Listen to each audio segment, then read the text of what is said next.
দীর্ঘ ৩৬ বছর যিনি এই ভোলাব ইউনিয়নের জনাব আলহাজ মোহাম্মদ হোসেন স্বপন বিপ্লবী সভাপতি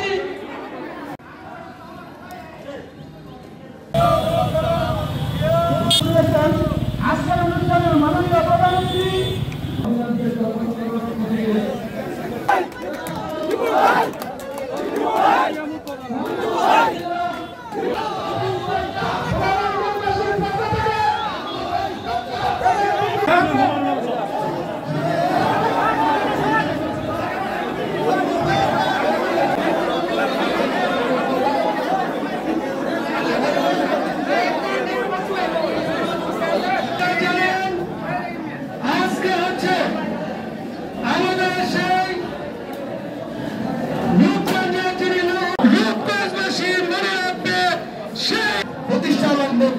যে এত কষ্ট করে যে রূপে বিএনপি প্রতিষ্ঠা করেছে ওনার অতিথিরা।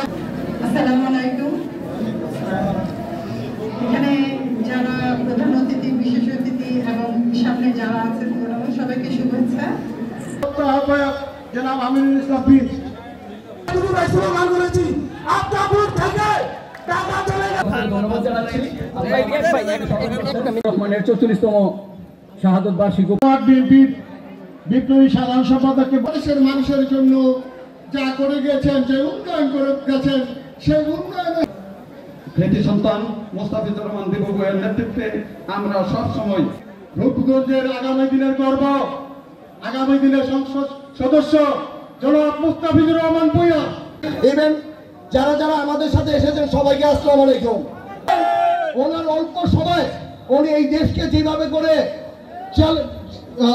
এগিয়ে নিয়েছে সেটা আসলে বলার বাইরে। আজকে যদি উনি জীবিত থাকতো তাহলে এই দেশ সিঙ্গাপুর, মালয়েশিয়ার চেয়ে বেশি উন্নত হতো। আজকে স্বাধীনতার ঘোষণা উনি দিয়েছে বলেই এই দেশকে আমরা স্বাধীন পেয়েছি।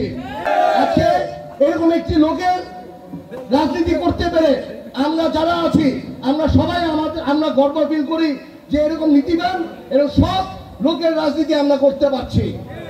আজকে ওনার ছেলে দেশনায়ক তারেক রহমান সাহেব, আমরা অপেক্ষা করছি কবে এই দেশে এসে এই দেশকে আবার নেবে, এর জন্য আমরা সবাই মিলে অপেক্ষা করছি।